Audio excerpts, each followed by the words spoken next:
আর কিয়ামতের দিন সূর্য যখন মাথার উপরে নেমে আসবে, সূর্যের তাপে মাথার মগজগুলো ভাতের মারের মতো ফুটতে থাকবে রে যুবক। সূর্যের গরমে জমিনটা পুড়িয়া তামা হয়ে যাবে, দাঁড়াইতেও পারবি না। অপরদিকে জাহান্নামের আওয়াজ, জাহান্নাম চিল্লাইয়া বলবে, আল্লাহ বেনামাজি গুলো কই, আমার পেটে দাও। গুনাহগার গুলো আমার পেটে দাও, বেনামাজি গুলো আমার পেটে দাও, আমার পেটে ক্ষুধা। ওদিকে আমার আল্লাহ বলবে, আমতাজুল ইয়াউমা আইয়ুহাল মুজরিমুন। আল্লাহ বলবে, রে নাফরমান গুনাহগারের দল, আমার নেককারদের থেকে তোরা আলাদা হয়ে যা। আজকে আমি নেককারদের হাতে আমলনামা দিয়া জান্নাতে পাঠাবো। গুনাহগারেরা জাহান্নামের ভয়ে আলাদা হতে চায় না। আল্লাহ এবার কুদরতি একটা বাসুনি যখন দিবেন, গুনাহগার গুলো উড়িয়া উড়িয়া জাহান্নামের দরওয়াজায় লাইনে দাঁড়ায় যাবে। আল্লাহ পাক ওই গুনাহগার বেনামাজির লাইনে দাঁড় করায় আল্লাহ বলবে, ওদের আমলনামা বাম হাতে দিব। ও ফেরেশতারা, এদের লাইনে দাঁড় করায় রাখ, সোজা হাতে এদের আমলনামা দিব না। আমি আল্লাহর দেওয়া পানি, বাতাস, সূর্যের আলো, চাঁদের আলো ভোগ করিয়া আমি আল্লাহর হুকুম মানে নাই। আমার দেওয়া জমিনের ফসল খাইলো, গাছের ফল খাইলো, নদীর মাছ খাইলো, এত বড় নিমক হারাম একবারও আলহামদুলিল্লাহ বলে নাই, আজান শুনিয়া মসজিদে যায় নাই। আজকে সেই শাস্তির মজা বুঝায় দিব রে ফেরেশতা। ওই নাফরমানের বাম হাতে আমলনামা দিব। কেমনে দিব জানো? ওই বেঈমান আর নাফরমানের বুকের মাঝে ছিদ্র করিয়া দাও, ছিদ্র বানাইয়া বাম হাতটা ছিদ্র দিয়া ঢুকাইয়া পিঠের থেকে বের করো। আল্লাহর ওয়ার্ডারে ফেরেশতারা তাই করবে। জাহান্নামীর কান্নার পরে চোখ থেকে রক্ত বের হয়ে শুরু হয়ে যাবে। এরপরে আল্লাহ পেছনে আমলনামা দিয়া বলবেন, তোর গুনাহগারের আমলনামা দেখ। ইকরা কিতাবাকা কাফা বিনাফসিকাল ইয়াউমা আলাইকা হাসিবা। আমলনামা পেছনে, চেহারাটা সামনে, কেমনে পড়বে? আল্লাহর ফেরেশতাকে আল্লাহ বলবেন, ও ফেরেশতা, এই গুনাহগারের ঘাড় ধরিয়া মোচড় দিয়া পেছনে ফিরাইয়া দাও। ও যুবক, আল্লাহর কোরআনটারে মিথ্যা মনে করিস না রে বাবা। আজও পর্যন্ত কোরআনের ভুল কেউ বের করতে পারলো না। তোমার মতো আমি যুবক, আজকে নামাজ ছাড়ি না, পর্দা ছাড়ি না রে বাবা। কত মানুষ টুপিওয়ালা বলে গালি দেয়, কত গালি আমাকে দেয়, এরপরেও বাবা এই লাইনের থেকে পিছনে যাই না। একমাত্র কারণ, গুনাহ নিয়ে যদি কবরে যায়, ওই একটা সেকেন্ডের আযাব সহ্য করতে পারবো না। আম্মা জান আয়েশা বলেন, নবী কান্না করতেছেন। নবী বলেন, আয়েশা, ওই হাসরের ময়দানে সূর্যের গরম একদিকে, জাহান্নামের আগুনের গরম, নবীদের কোনো গুনাহ নাই, তারাও চিল্লাইয়া কান্না শুরু করবে। ঈসা নবী কাঁদবেন আর বলবেন, আল্লাহ আমার উম্মতের খবর নাই, তুমি আমাকে বাঁচাও। মুসা নবী কাঁদবেন, উম্মতের কথা ভুলিয়া বলবে, আল্লাহ আমারে বাঁচাও। ইব্রাহিম নবী কাঁদবেন, আল্লাহ আমাকে বাঁচাও। আম্মা জান আয়েশা বলেন, নবী তখন আপনি দু জাহানের সরদার কি করবেন? মায়ার নবী বলেন, ও আয়েশা, আমি তখন আমার আল্লাহর আদালতে মাকামে মাহমুদের মধ্যে সিজদায় পড়ে কাঁদবো, আর আমি বলবো, আল্লাহ আমার উম্মতের বাঁচাও। আমার একটা উম্মত যেন জাহান্নামে না যায়, আমার গুনাহগার উম্মত গুলো বাঁচায়া দাও। আমার আল্লাহ তখন বলবে, নবী উঠেন, আপনার উম্মত গুলোকে আপনি বাছাই করে করে জান্নাতের ময়দানে নিয়ে যান। আমার নবী যখন উম্মত গুলো বাছাই করবে, আম্মা জান আয়েশা রাদিয়াল্লাহু আনহা বলেন, ও নবী, আপনি চিনবেন কেমনে আপনার উম্মত কারা? নবী বলেন, ও আয়েশা, সাহাবায়ে কেরাম আমার উম্মতের মধ্যে যারা 5 বেলা ওযু বানাইয়া নামাজ পড়বে হাসরের ময়দানে ওযুর অংশগুলো নূরের আলোতে ঝলমল করতে থাকবে। আমি নবী দেখিয়া দেখিয়া তাদের জান্নাতে নিয়ে যাব। ও নবীর উম্মতের দল, আল্লাহর মুহাব্বত নিয়ে এখনো সময় আছে, তওবা করো। জীবনে তো গুনার কাজ কম করলা না, জীবনে তো অন্যায় কম করো নাই, এখন থেকে তওবা করো আল্লাহর কাছে। আল্লাহ, জীবনে আর নামাজ ছাড়বো না, বেপরদায় চলবো না, মা বাবারে কষ্ট দিব না। অথচ এখানে আপনারা আছেন, এই দুপুর বেলা সবার কাজকর্ম, কেউ ব্যবসা করে, কেউ চাকরি করে, কেউ কৃষি কাজ করে। এই দুপুরের টাইমে এমনও বান্দা এখানে আছে যারা দুপুর বেলার খানাও খান নাই। খাইছেন? বসার জায়গাও ভালো না, কি দিছে খের। এই যদি কোনো বিয়ের অনুষ্ঠানে দিত, আরে ভিডারে ভিডা, কথা ঠিক নেই। অথচ এখানে কত আলেম ওলামা মাঠে বসা, হাজি সাহেবরা বসা, দাড়িওয়ালারা বসা, ধনী মানুষ বসা, গরিবেরাও বসা, খেরের মধ্যে বসছে, কোনো কষ্ট নাই। খানা খায় নাই, তাতেও কষ্ট নাই। যদি বলা হয় ভাইরা কতক্ষণ থাকবেন, আল্লাহর আশিকেরা বলবে যতক্ষণ রাখবেন আমরা থাকতে রাজি। এ আল্লাহর ভাইতে আমেরিকা যাওয়া লাগে, পাকুন্দিয়ার এই ভ্যান্ডেল নিয়ে গবেষণা করলে আল্লাহর হয়ে যাবে। যে কোটি কোটি টাকা দিয়ে এই মানুষগুলোরে বসায় রাখা যায় না, র্যাব নাই, পুলিশ নাই, আইন শৃঙ্খলা বাহিনী নেই, চুপচাপ বসে খেরের উপরে, কে ধনী, কে গরিব, কে আলেম, কে মূর্খ, সব এক কাতারে বসা, কোনো কষ্ট নেই। এখান থেকেও তো একজন জ্ঞানীর জন্য বহু শিখার ব্যাপার আছে। কপাল খারাপ হইলে, হেদায়েত না থাকলে আর কই যাবে। 13টা বছর নবীরে দেখলো, যেই নবীর চেহারা দিয়ে তাকাইলে ক্ষুধা নিবারণ হয়ে যায়, সেই নবীরে 13 বছর দেখার পরেও কালেমা নসিব হয় নাই। কার? আবু জাহাল, কমবক্ত। অথচ ওমর রসুলকে হত্যা করার নিয়তে আসিয়া পাক্কা মুসলমান হয়। কেমন মুসলমান? ওমর যেই রাস্তা দিয়া চলে, শয়তান ওই রাস্তায় ঢুকতে ভয় পায়, পালায় যায়। কেমন সে ওমর? ওয়ার্দ জাহানের খলিফা হযরত ওমর, শয়তান দেখলে পালায় যায় ওমর। বড় দুঃখ, আজ আমার সোনার বাংলাদেশের মধ্যে ওই ওমরে ফারুকের ভণ্ড বলার মতো আলেমও আছে। এক মাওলানা সাহেব বলে ওমরে ফারুক ভণ্ড। বিষয় কি? ওমরে ফারুক দ্বিতীয় খলিফা, রসুলের আদরের সাহাবী। সেই ওমর ভণ্ড কেন? কয় ওমর 20 রাকাত তারাবি চালু করছে, তো ওই জন্য মানি না। ভালো করে শুনে নাও, যারা সাহাবায়ে কেরামের বিরুদ্ধে কথা বলবে ইশারা ইঙ্গিতে, খোদার কসম তারা বাতিল। সাহাবায়ে কেরামের বিরুদ্ধে যারা কথা বলবে এরা ভণ্ড। এদেরকে যারা ভণ্ড বলবে না তারাও ভণ্ড।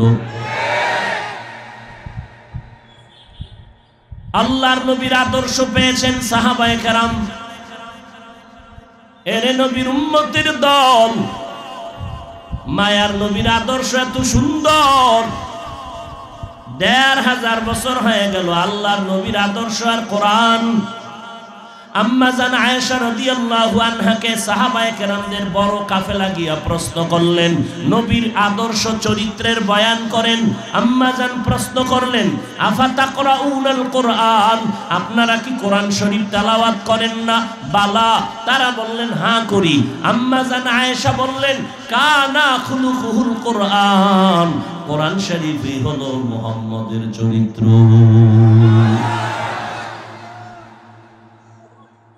আল্লাহর নবী বলেন, আমি চ্যালেঞ্জ দিয়ে গেলাম, 2টা জিনিস ধরে রাখো, বিপদ আসবে না, আসলেও তোমাকে ধরবে না, কোরআন আর সুন্নাত। সারা দুনিয়ার বিধর্মীরা আজ মদিনার দুশমন, কালেমার দুশমন, ইসলামের বিপরীত সাইডে কাজ করে। এরপরও তাকাইয়া দেখেন আমাদের যারা কোরআনওয়ালা নবীর সুন্নত অনুযায়ী চলি, আমাদের সম্মান এখনো আছে না নাই? মহামারী করোনা গেল, কত চাকরিজীবীর চাকরি নাই, ব্যবসায়ীর ব্যবসা নাই, কিন্তু তাকায়া দেখেন আল্লাহর শুকর একটা মাদ্রাসাও বন্ধ হয় নাই। কোন হুজুর রাস্তায় নাইমা ভিক্ষা করে না যে করোনায় না খাইয়া মরি, টাকা দাও, চাল দাও, ডাল দাও। বরং আমার সোনার বাংলাদেশের ইতিহাস জানি না কোন বেঈমান নাস্তিকের আবার মুছে দেয়। করোনার যত লাশ পড়ে গেল, প্রশাসনের পুলিশ বাহিনী আইসা যতটুকু চেষ্টা করে এদের দাফনের ব্যবস্থা করলো। সিংহবাগ চেষ্টায় ত্রুটি করে নাই, জীবন দিয়া যারা কাজ করেছে এই দেশের টুপিওয়ালারা, ওলামায়ে কেরামেরা করোনার লাশগুলো টেনে টেনে ধরে ধরে গোসল করাইয়া, কাফন করাইয়া, জানাজা পড়াইয়া কবরে দাফন করলো। ও বাঙালি চালাক বুদ্ধিজীবীরা বলো, আমগো একটা হুজুরও কিন্তু করোনায় মরে নাই। থাকলে দাঁড়াও যে আমগো এলাকায় 13 জন হুজুর করোনার লাশ কান্দে লইয়া দাফন করছে, হেগো করোনায় ধরছে, মরে গেছে। জীবন বাজি রেখা হুজুরেরা এই মেহনত গুলো করছেন। ভাইরা আমার, এরপর হুজুর খারাপ, অথচ হুজুরের এত গাইলেন, এত বেইজ্জতি করেন। হুজুর মোনাজাত ধরলি সবার জন্য কান্দে, আল্লাহ এলাকায় শান্তি দাও, অসুস্থ রোগী সুস্থ বানাও, ব্যবসায়ীদের ব্যবসায় বরকত দাও, চাকরিজীবীর চাকরিতে বরকত দাও, কবরওয়ালাদের মাফ করো। এত দোয়ার পরেও হুজুর ভালো না। হায় হায় হায়, মদিনাওয়ালা নবীর আদর্শের কোরআন এখন আছে না নাই? বড় বড় পণ্ডিতেরা কোরআনের ভুল বের করার জন্য অপচেষ্টা করেছিল, আজও পর্যন্ত পারছে? পারে তো নাই, বরং বহু বিধর্মীরা কালেমাওয়ালা মুসলমান হয়ে গেল। ও যুবক আল্লাহর গোলামেরা, ওই কোরআন তোমার সামনে আজও আছে। ওই আল্লাহর কালাম স্পষ্ট বলে, ও দুনিয়ার মুমিন, জাহান্নাম থেকে নিজেকে বাঁচাও, তোমার আহাল বাঁচাও। কারণ পাকুন্দিয়া সহ সারা বাংলাদেশের মানুষ যদি জাহান্নামী হয়ে যায়, আল্লাহ না করুন, আপনাদের কোনো পেরেশানি লাগবে না। কিন্তু আপনাদের ছেলে মেয়েরা যদি আল্লাহর আদালতে আটকাইয়া যায়, বাবা হইয়া জবাব না দিলে কদম বাড়ানো যাবে না। কিয়ামতের ময়দানে সন্তানেরা মা বাবার বিরুদ্ধে মামলা দায়ের করবে। সূরা আহজাব 67 নম্বর আয়াত। আল্লাহ বলবে, এই ছেলে নামাজ পড়ছো না? পড়ি নাই। রোজা রাখি নাই। কেন? বলবে আমার মুরব্বিদের অবহেলার কারণ। রব্বানা ইন্না আতা'না সাদাতানা ওয়া কুবারানা ফাআদাল্লুনা সাবিলা। ও রব, আমার মুরব্বীরা আমারে নামাজের দাওয়াত দেয় নাই, অথচ নবীজি কি কয়, এই বাবা, সন্তান যখন 7 বছর হবে নামাজের মুসাল্লায় দাঁড় করাও, 10 বছর যখন হবে একটু শাসন লাগলে করাইয়াও নামাজ পড়াও। কারণ ছোট থেকে যদি কন্ট্রোলে না নাও, বড় হইলে কন্ট্রোল করতে পারবা না। বহু আব্বাজানেরা ধরা খাইয়া কাঁদতেছে, কোনো তাবিজে কাম হয় না, সময় মতো সন্তানকে কন্ট্রোল করে নেন। এরে আম্মা জানেরা, ও মুরব্বীরা, সন্তানকে আদর্শওয়ালা বানাবেন। ওই সন্তানের বাবা হইয়া কি লাভ হবে যেই সন্তান বাবারে সালাম দেয় না, সম্মান করে না। কয়েক মাস আগে যারা মিডিয়া জগৎ নিয়ে সারা রাত মোরাকাবায় থাকেন, তারা দেখছেন ঢাকা বাড্ডা থানার মধ্যে এক আল্লাহর বান্দা কোটি টাকার মালিক ছিল, মরিয়া গেল। 2টা সন্তান বড় বড় শিক্ষিত রেখে গেল। বাবার লাশটা মাটিতে ফালায় রাখলো, 24 ঘন্টা দাফন করে না। 2 ভাই বাবার জায়গা জমি নিয়ে টাকা নিয়ে ঝগড়া করে সময় কাটাইল। এমন কুলাঙ্গার সন্তান জন্ম দিলে কি লাভ হবে? এমন কুলাঙ্গারের বাবা দাবি করে কি লাভ হবে? ভাই, ও যুবক, তুমি স্কুলে পড়ো, কলেজে পড়ো, এটা তোমার খারাপ দিক না ভালো দিক? যদি কেউ তোমাকে বুঝে এটা ভালো না, আমি বলবো না এটাই ভালো, তুমি তোমার লাইনে চলো। আমার মাদ্রাসায় তোমার আসার দরকার নাই। আমার মাদ্রাসায় পড়িয়া আলেম ওলামা হওয়ার জন্য ছাত্রের অভাব নাই। আমার দেশে অভাব হলো আদর্শ ডাক্তার কম, আমার দেশে আদর্শ ইঞ্জিনিয়ারের অভাব, আমার দেশে আদর্শ চেয়ারম্যান মেম্বার এমপি মন্ত্রী ওসিডিসির অভাব। আর যদি আমার দেশের সব মেম্বার চেয়ারম্যান এমপি মন্ত্রী ওসিডিসি এসপি সব 5 বেলার নামাজি হয়ে যাইতেন, ময়দানে আমাদের চিৎকার দিয়া বয়ান করার কোনো দরকার হতো না। এক জায়গায় ওয়াজে গেলাম, যেমন আপনাদের পাকুন দিয়া ওয়াজে আসছি, চেয়ারম্যান সাহেব কলিজা দিয়া মোহাব্বত করে দাওয়াত দিলেন, ওসি সাহেব আসলেন, বয়ান শুনলেন। আর এক জায়গায় ওয়াজে গেলাম, ওসি সাহেব রাস্তার মাঝে বাইরে টেলিফোন করে কয়, হুজুর ওয়াজ হতে দেওয়া হবে না, বাড়ি যান। ওসি, আমি বললাম আপনার হেদায়েতের দোয়া চাইলাম, আল্লাহর কাছে গেলাম। এই জন্য বললাম, একটু আগেও কিন্তু বলছি, ঘুম ভাঙতে মশা একটার বেশি লাগে না। যুব সমাজকে ধ্বংস করার জন্য গাঞ্জাখোর একটার বেশি লাগে না। কি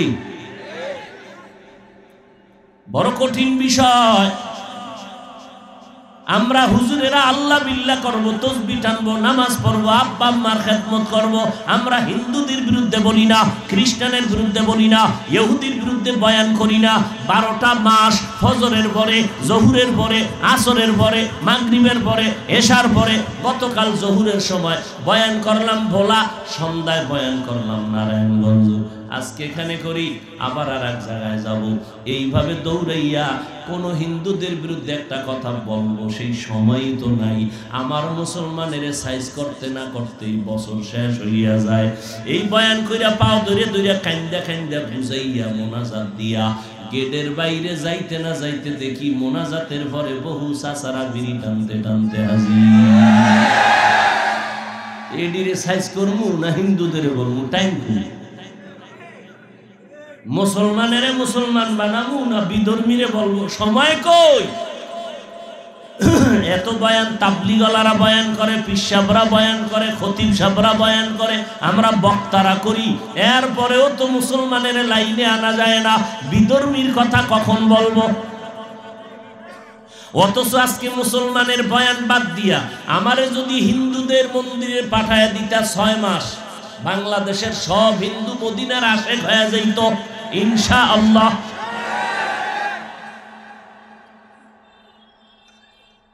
কারণ এরা হইল সজাগের মানুষ, সজাগের বাহানায় ঘুম ধরছে, এই জন্য এগো সাইজ করা যায় না। এগো এক হুজুরে আমি বুঝাইলাম কোরআন পড়ো, আর এক হুজুরে বাস দিয়া দিছে, অর্থ না যাই না পড়লে লাভ নেই। আমি একজনের বুঝাই কইলাম বাবা নামাজ পড়ো, নফল পড়ো পড়ো, আর এক হুজুরে বাস দিয়া ভিতর দিয়া ঢুকাই দিছে, না এত ইবাদত লাগে না। এখন এর মধ্যে ভয় নাই, কয় হুজুরকে কথা হুজুরে রাখো। আর এই বয়ান কোন হিন্দুরে দিলে ও কানতে কানতে বেকারার হয়ে যেত, বলতো হুজুর এখন কালেমা পড়ায়। মুসলমানের ঘাড় শক্ত হয়ে গেছে। আর এর পেছনে যত অপরাধ আছে, একদল টুপিওয়ালা ভণ্ডদের অপরাধ বেশি। আপনি বুঝেন না কেমন টুপিওয়ালা, কেমন মাওলানা, বিশাল টাইটেল লাগানো মাওলানা, সে বলে কোরআন শরীফ পুরা মানা যাবে না, ভিতরে ভেজাল আছে। ওরে কোরআনে যদি ভেজাল থাকে তো ইসলাম শেষ, কোরআনে যদি ভেজালি থাকে তো আল্লাহ আছে, তার অস্তিত্ব শেষ, আমগো হুজুরগিরি শেষ। এখন বেঈমানের বিরুদ্ধে আন্দোলন করব না ওই টুপিওয়ালা ভণ্ডর বিরুদ্ধে আন্দোলন করব? মাওলানা হইয়া বলে কালেমা লা ইলাহা ইল্লাল্লাহ মুহাম্মাদুর রাসূলুল্লাহ, এটা বন্ধ করে, এটা কুফরি। নাউজুবিল্লাহর আওয়াজে মনে হয় আপনারা সেই ভণ্ডের মুরিদ। এই যুবকেরা, কালেমা কুফরি মানো? কোরআনে ভেজাল আছে মানো? আর এক মাওলানা বলে নবীরা অপরাধ করেছেন। আর একটু আগে তো বললাম এক মাওলানা বলেছে ওমরে ফারুক ভণ্ড। আওয়ামী লীগ ওয়ালারা বলে নাই, বিএমপি ওয়ালারা বলে নাই, কালেমা কুফরি বলেছে মাওলানা। নবীরা অন্যায় করেছেন বলেছে মাওলানা, কোরআনে জাল আছে বলেছে মাওলানা, ওমরে ফারুক ভণ্ড বলেছে মাওলানা, কাজা নামাজ লাগে না ভণ্ড বলেছে মাওলানা, জুমার আগে সুন্নত লাগে না বলেছে এক মাওলানা। কি বয়ান শুনবেন? কালেমাই যদি আমগো ঝামেলা হয় তা আমরা কিসের মুসলমান? কি কঠিন এক পরিস্থিতিতে আমরা বসবাস করতেছি। এখন যদি কেউ বয়ে বয়ে চিন্তা করে এই কথা বলা যাবে না, তাহলে ওয়াজ বন্ধ, এই ধান্দাবাজির ওয়াজ করুন না, কোনো চলবে না। আমারে গালি দাও, ধৈর্য ধারণ করব। আল্লাহ নিয়ে, কোরআন নিয়ে, হাদিস নিয়ে, রসুল নিয়ে কথা বলবা। তোমাকে কঠিন বিচার করে তওবা না করা পর্যন্ত তোমার সাথে আমার কোনো সালাম নাই, কালাম নাই, তোমার পেছনে নামাজ পড়লে হবে না।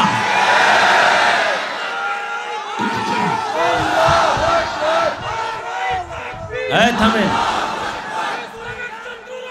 এই ভাই থামেন। ইসলামের শত্রু নাই কেউ, সব আমগো বন্ধু। আমরা সবার দুশমন, আমাদের সবাই বন্ধু, আমরা সবার দুশমন। ইসলামের শত্রুদের হুঁশিয়ার করে লাভ আছে? এই ভ্যান্ডেলের মধ্যে শত্রুর অভাব আছে, সব মুসলমান। এক ওয়াক্ত নামাজ ঠিক মতো পড়ে না, মা বাবারে সালাম দেয় না। ইসলামের শত্রুগুলোকে ভিডাভিডি পড়ে, আগে এটি সাইজ করে। এই ভ্যান্ডেলের সব মানুষ নামাজি হবে, পাকুন্দিয়ার জমিনে ইসলামের আলো জ্বলবে। শত্রুর লোকের কিলাকিলির দরকার নাই। এতগুলো পাকুন্দিয়ার মুসলমান এই জহুরের নামাজের আগের থেকে না খাইয়া বসে আছে। এই মুসলমানগুলো যদি 5 ওয়াক্ত নামাজ মসজিদে পড়ে, বেঈমানের সাথে কোনোদিন ঝগড়ার দরকার নাই। ওরা আমাদের এই অবস্থাটা দেখলেই ভয়ে আতঙ্কিত হয়ে যাবে। কোনো ঝগড়ার দরকার নাই, গালির দরকার নাই। ওরা দেখবে মসজিদ ভরা মুসল্লি, এটা দেখবে ওর কলিজার পানি শুকায় যাবে। ঝগড়ার দরকারটা কি? নিজের ঘর বাঁচান। কথা কইলে তো ইনজেকশন মারতেই থাকেন যে হাফিজ সাহেব সব উল্টা কয় না। কাদিয়ানীকে কাফের কাফের বলতে বলতে আলেম ওলামাদের জীবন শেষ, অথচ আপনার ঘরে সে কাদিয়ানীর পণ্য ঢুকানো। আপনার বিচার করবে কেডা?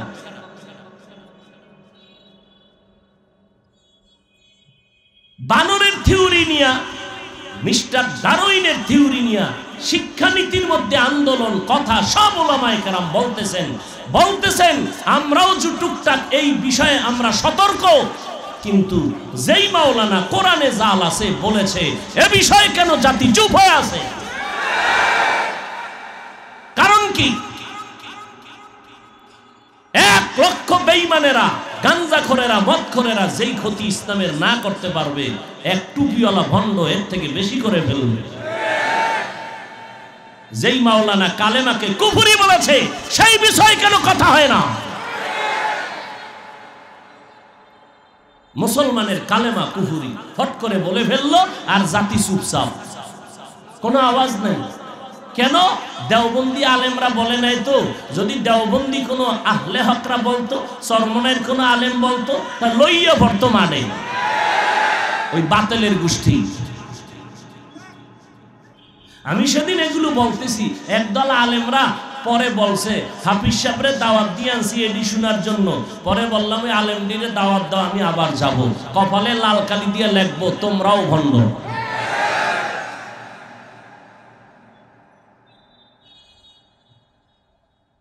আফসোস, আমার নবীকে বলতেছে রসুল অপরাধী,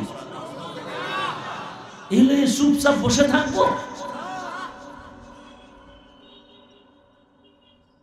আল্লাহ হেদায়েত দান করুন। আল্লাহর কোরআন ধরবেন সওয়াব, পড়বেন সওয়াব, শুনবেন সওয়াব। একজন উঠে বলল, আলেম কোরআনের অর্থ না জেনে পড়লে লাভ নাই, বাস দিছে এক ইনজেকশন মাইরা, জাতি এখন ভয়ও কোরআন ধরে না। তা আমি পড়তেই জানি না, ধৈর্য লাভ। চট্টগ্রামে এক মাজারে লেখা আছে, পাগড়িওয়ালা জুতা চোর থেকে সাবধান। কিওয়ালা জুতা চোর? পাগড়িওয়ালা। আর আমি গোটা দেশে বলি, আজও বলে গেলাম, টুপিওয়ালা ভণ্ড থেকে হো জাতি সাবধান। টুপিওয়ালা ভণ্ড থেকে সাবধান। মদিনার রাসূল ১৫০০ বছর আগে সতর্ক করেছে, ও জাতি, দুনিয়াতে যদি নিকৃষ্ট কোনো মানুষ দেখতে চাও, খুঁজে বের করে দেখবা তারা হবে একদল ওলামা। নিকৃষ্ট খারাপ, ভালো যদি দেখতে চাও, পৃথিবীর শ্রেষ্ঠ ভালো হবে একদল ওলামা। ভালো হইয়ে খারাপ হয় কেমনে? বিরিয়ানি সৃষ্টির খাদ্যের মধ্যে শ্রেষ্ঠ, নষ্ট হইলে ভান্তাবাতের মতো দাম নাই। ঠিক আলেম জাতির শ্রেষ্ঠ, ভণ্ড হইয়া গেলে ওই আলেমের দাম গাঞ্জাখোরের সমতুল্য নাই। ভণ্ড, কালেমাকে যারা কুফরি বলে ভণ্ড, তাবলীগের বিরুদ্ধে যারা কথা বলে ভণ্ড, খাঁটি আল্লাহওয়ালাদের বিরুদ্ধে যারা কথা বলে ভণ্ড। টুপিওয়ালা ভণ্ড থেকে সতর্ক হও।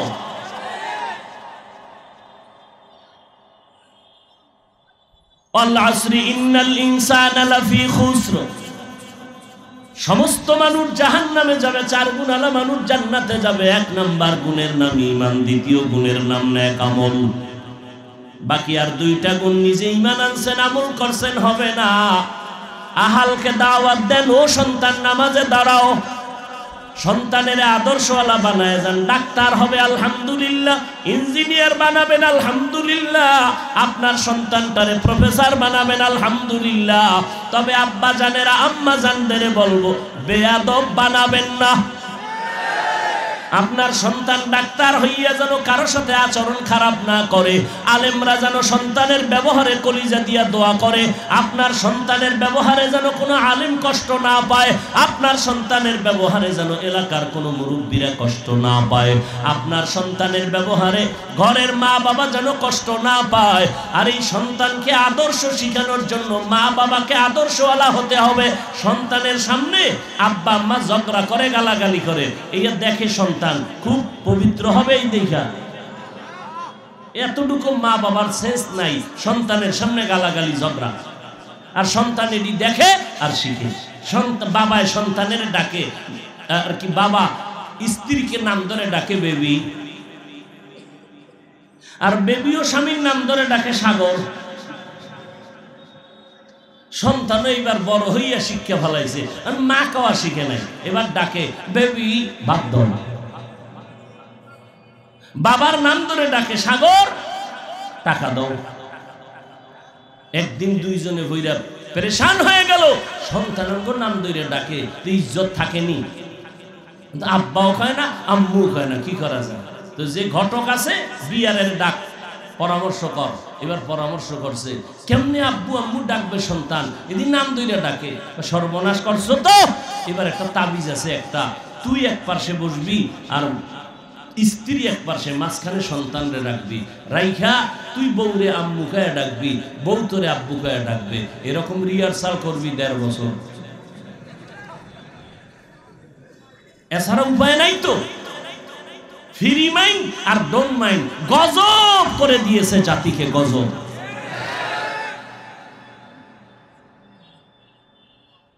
আল্লাহ হেদায়েত দান করুন। এজন্য ইমাম গজালি, বিশ্ববরেণ্য দার্শনিক, বুজুর্গ, আল্লাহ ওলি, বড় আলেম, তিনি বলেছেন, প্রত্যেকটা সন্তানের জন্য প্রাথমিক আদর্শ শিক্ষিকা তার মা।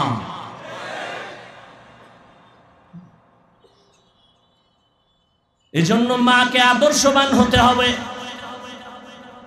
বাবা আপনার আদর্শবান হতে হবে। হুজুরদের কাছে সন্তানের জন্য যেই পরিমাণ দোয়া চাইলেন, আমি সেদিন এক জায়গায় বলছি, বাবারা আপনাদের দোয়া তো আসমানে কবুল হয়ে যাবে। আপনারা সন্তানের জন্য যেই পরিমাণ হুজুরদের কাছে দোয়া চাইছেন, এই পরিমাণ যদি আল্লাহর কাছে দোয়া করতেন, এতদিনে কবুল হয়ে যেত। আব্বা আম্মা হুজুর পাইলে দোয়া চায়, আল্লাহর কাছে দোয়া করে না। আরে দোয়া করার তো কিছু আদব আছে। নামাজের মুসাল্লায় বসে নামাজ পড়েন, আল্লাহর কাছে কাঁদেন, আল্লাহ আমার সন্তানকে ইঞ্জিনিয়ার বানাও, তবে বেয়াদব বানাইও না। আমার সন্তানকে ডাক্তার বানাও, বেয়াদব বানাইও না। আমার সন্তানের আদর্শ দেখে যেন অন্য ছেলেরা ভালো হয়ে যায়। আমার সন্তানের আদর্শ দেখে যেন মানুষ দোয়া করে। ওর দোয়াটাই আমরা মা বাবা কবরে পেতে থাকবো। ও যুবকেরা, স্কুলে পড়ো, কলেজে পড়ো, চাকরি করো, বাধা নাই। আল্লাহর মোহাব্বত নিয়ে চলো, নবীর তরিকা মেনে চলো, আল্লাহর মোহাব্বত নিয়ে 5 বেলার নামাজ পড়ো, মা বাবার দোয়া নিয়ে চলো, উলামাদের পরামর্শ নিয়ে চলো। রে বাবা, তোমার মতো স্কুলে পড়ুয়া, কলেজে পড়ুয়া ছাত্র 5 বেলার নামাজির অভাব নাই, নাই? ও যুবক, তুমি কেন পারবা না? তোমার মতো যুবক সন্তান তাকায় দেখো, দোকানদারি করে নামাজ ছাড়ে না। তোমার মতো বান্দার এবারনি পুলিশ বিডিআরের চাকরি করে নামাজ ছাড়ে না। তোমার মতো সন্তান রাস্তায় গাড়ি চালায়, সময় মতো নামাজ পড়ে নামাজ ছাড়ে না। তুমি কেন পারবা না রে বাবা? আল্লাহর কোরআন কি মিথ্যা মনে করেছো? হুজুরদের কথা যদি তুমি 1 মিনিটের জন্য মানিয়া না নাও, আমি তোমার কথা একমত, মানার দরকার নাই। কিন্তু আমার মাওলার কোরআনটা খুলে দেখো, যদি বলো হুজুর আরবি বুঝি না, বাংলা পড়ো, বাংলা কোরআন, কোরআন মোবাইলে ডাউনলোড করো, বাংলা কোরআন লিখে সার্চ দাও, এরপরে কোরআনটা খুলিয়া বাংলা তরজমা মাঝে মাঝে পড়িয়া দেখো। এরা এমন একটা কোরআন, এই কোরআনের মধ্যে কোনো ভুল নাই। এই কোরআনে বলো যুবকেরা, জান্নাত আর জাহান্নামের বয়ান আসেনি? কে জান্নাতে যাবে, কে জাহান্নামে যাবে, তাও আল্লাহ বলেছেন, ইন্নাল আবরারা লাফি নাঈম ওয়া ইন্নাল ফুজ্জারা লাফি জাহিম। নেক আমলওয়ালারা জান্নাতে যাবে, যারা গুনাহ করবে তারা জাহান্নামের পথে যাবে। জান্নাতটা কেমন আরামের ঘর, আমার আল্লাহ বিস্তারিত কোরআনের আয়াতে বয়ান করেছেন। জাহান্নামটা কেমন ভয়ঙ্কর, আল্লাহ কোরআনের মধ্যে তাও বয়ান করেছেন। ওয়াইলুল লিকুল্লি হুমাযাতিল লুমাযা আল্লাযী জামাআ মালান ওয়া আদ্দাদা। ও আল্লাহর বান্দারা, আজকে আমিও তো স্বাধীন, মন চাইলে তোমার মতো দাড়ি কেটে চলতে পারতাম, টুপি ছাড়া চলতে পারতাম, জামা ছাড়া চলতে পারতাম। আমিও আজকে প্যান্ট শার্ট টাই লাগাইয়া রাস্তায় ঘুরলে কেউ আমারে বাধা দিত না। এই কোরআনের লাইনে পড়তে কি না কষ্ট করেছি জীবনে, এখনো কষ্ট করি, টাইম মতো ঘুমাইতে পারি না, খাইতে পারি না রে বাবা। ওরে আল্লাহর বান্দা, তোমরা দোয়া না কইরা আজ সমালোচনা করো। ওরে নাস্তিক বেঈমানরা বিরোধিতা করবে, হুজুরেরা কেন হেলিকপ্টারে দৌড়ায়, বেঈমানের জ্বলবে, নাস্তিকের ঘুম হারাম হবে। তুমি মুসলমান হইয়া কেন দোয়া করো না? তোমার তো দোয়া করা দরকার, বেঈমানের জুতার বাড়ি দিয়ে বলা দরকার, এই নাস্তিকের দল। এটা হাফিজুর রহমানের কোনো ক্রেডিট না, বাহাদুরি না। কোরআন পড়লে মাওলায় এমনি এভাবে সম্মান দেয়। মাদ্রাসায় পড়লে এত সম্মান আমার মাওলা দেয়। মুসলমান হইয়া তুমি গর্ব করে চ্যালেঞ্জ দিবা বেঈমান নাস্তিকের সামনে, কিন্তু বেঈমান নাস্তিকের সাথে সাথে তুমি মুসলমানের কলিজা জ্বলে কেন বলো? এত হিংসাই যদি তোমার অন্তরে থাকে, বলো মালিকের দরবারে কি নিয়ে হাজিরা দিবা? মুসলমানের ভালো সহ্য করতে পারো না, তুমি কেমন মুসলমান? আর এক মুসলমান ভাইয়ের কল্যাণ মেনে নিতে পারো না, তুমি কেমন মুসলমান? আর এক মুসলমান ভাইয়ের সুস্থ স্বাচ্ছন্দ্যের জীবন তোমার ভালো লাগে না, তুমি কেমন মুসলমান? তোমার মুসলমান ভাই আরামে খাবে, তোমার সহ্য হয় না, তুমি কেমন মুসলমান? তোমার সামনে ওলামায়ে কেরাম সম্মান থাকবে, সম্মান নিয়ে চলবে, তোমার কাছে ভালো লাগে না, তুমি কেমন মুসলমান? ওরে মুসলমান, আল্লাহর ভয় অন্তরে ঢুকাও। গুনাহগার হইয়া যদি কবরে যাও, কেমন ভয়ঙ্কর জাহান্নাম আল্লাহ কোরআনের মধ্যে বলেছেন। আম্মা জান আয়েশা রাদিয়াল্লাহু আনহা বলেন, নবী আমার ঘরের মধ্যে বসে কান্না করেন। ও নবী কেন কাঁদেন? নবী বলেন, হাসরের ময়দানে ভয়ঙ্কর অবস্থার কারণে কান্না করি। কেমন ভয়ঙ্কর? বলে হাসরের মাঠে এই জমিনটাই হবে কিয়ামতের মাঠ। নারী আর পুরুষ সব উলঙ্গ দাঁড়াবে, সব বস্ত্রহীন, সূর্য মাথার উপরে আসবে। আল্লাহ বলবে, সব তাপ জমিনে ছেড়ে দে। আজকে 9,30,00,000 মাইল উপরে সূর্য, এরপরও গরম সহ্য করতে পারি না, ঘাম আর ঘাম। আর কিয়ামতের দিন সূর্য যখন মাথার উপরে নেমে আসবে, সূর্যের তাপে মাথার মগজগুলো ভাতের মারের মতো ফুটতে থাকবে রে যুবক। সূর্যের গরমে জমিনটা পুড়িয়া তামা হয়ে যাবে, দাঁড়াইতেও পারবি না। অপরদিকে জাহান্নামের আওয়াজ, জাহান্নাম চিল্লাইয়া বলবে, আল্লাহ বেনামাজি গুলো কই, আমার পেটে দাও। গুনাহগার গুলো আমার পেটে দাও, বেনামাজি গুলো আমার পেটে দাও, আমার পেটে ক্ষুধা। ওদিকে আমার আল্লাহ বলবে, আমতাজুল ইয়াউমা আইয়ুহাল মুজরিমুন। আল্লাহ বলবে, রে নাফরমান গুনাহগারের দল, আমার নেককারদের থেকে তোরা আলাদা হয়ে যা। আজকে আমি নেককারদের হাতে আমলনামা দিয়া জান্নাতে পাঠাবো। গুনাহগারেরা জাহান্নামের ভয়ে আলাদা হতে চায় না। আল্লাহ এবার কুদরতি একটা বাঁশুনি যখন দিবেন, গুনাহগার গুলো উড়িয়া উড়িয়া জাহান্নামের দরওয়াজায় লাইনে দাঁড়ায় যাবে। আল্লাহ পাক ওই গুনাহগার বেনামাজির লাইনে দাঁড় করায় আল্লাহ বলবে, ওদের আমলনামা বাম হাতে দিব। ও ফেরেশতারা, এদের লাইনে দাঁড় করায় রাখ, সোজা হাতে এদের আমলনামা দিব না। আমি আল্লাহর দেওয়া পানি, বাতাস, সূর্যের আলো, চাঁদের আলো ভোগ করিয়া আমি আল্লাহর হুকুম মানে নাই। আমার দেওয়া জমিনের ফসল খাইলো, গাছের ফল খাইলো, নদীর মাছ খাইলো, এত বড় নিমক হারাম একবারও আলহামদুলিল্লাহ বলে নাই, আজান শুনিয়া মসজিদে যায় নাই। আজকে সেই শাস্তির মজা বুঝায় দিব রে ফেরেশতা। ওই নাফরমানের বাম হাতে আমলনামা দিব। কেমনে দিব জানো? ওই বেঈমান আর নাফরমানের বুকের মাঝে ছিদ্র করিয়া দাও। ছিদ্র বানাইয়া বাম হাতটা ছিদ্র দিয়া ঢুকাইয়া পিঠের থেকে বের করো। আল্লাহর ওয়ার্ডারে ফেরেশতারা তাই করবে। জাহান্নামীর কান্নার পরে চোখ থেকে রক্ত বের হওয়া শুরু হয়ে যাবে। এরপরে আল্লাহ পেছনে আমলনামা দিয়া বলবেন, তোর গুনাহগারের আমলনামা দেখ। ইকরা কিতাবাকা কাফা বিনাফসিকাল ইয়াউমা আলাইকা হাসিবা। আমলনামা পেছনে, চেহারাটা সামনে, কেমনে পড়বে? আল্লাহর ফেরেশতাকে আল্লাহ বলবেন, ও ফেরেশতা, এই গুনাহগারের ঘাড় ধরিয়া মোচড় দিয়া পেছনে ফিরাইয়া দাও। ও যুবক, আল্লাহর কোরআনটারে মিথ্যা মনে করিস না রে বাবা। আজ পর্যন্ত কোরআনের ভুল কেউ বের করতে পারলো না। তোমার মতো আমি যুবক, আজকে নামাজ ছাড়ি না, পর্দা ছাড়ি না রে বাবা। কত মানুষ টুপিওয়ালা বলে গালি দেয়, কত গালি আমাকে দেয়, এরপরেও বাবা এই লাইনের থেকে পিছনে যাই না। একমাত্র কারণ, গুনাহ নিয়ে যদি কবরে যায়, ওই একটা সেকেন্ডের আযাব সহ্য করতে পারবো না। আম্মা জান আয়েশা বলেন, নবী কান্না করতেছেন। নবী বলেন, আয়েশা, ওই হাসরের ময়দানে সূর্যের গরম একদিকে, জাহান্নামের আগুনের গরম, নবীদের কোনো গুনাহ নাই, তারাও চিল্লাইয়া কান্না শুরু করবে। ঈসা নবী কাঁদবেন আর বলবেন, আল্লাহ আমার উম্মতের খবর নাই, তুমি আমাকে বাঁচাও। মুসা নবী কাঁদবেন, উম্মতের কথা ভুলিয়া বলবে, আল্লাহ আমারে বাঁচাও। ইব্রাহিম নবী কাঁদবেন, আল্লাহ আমাকে বাঁচাও।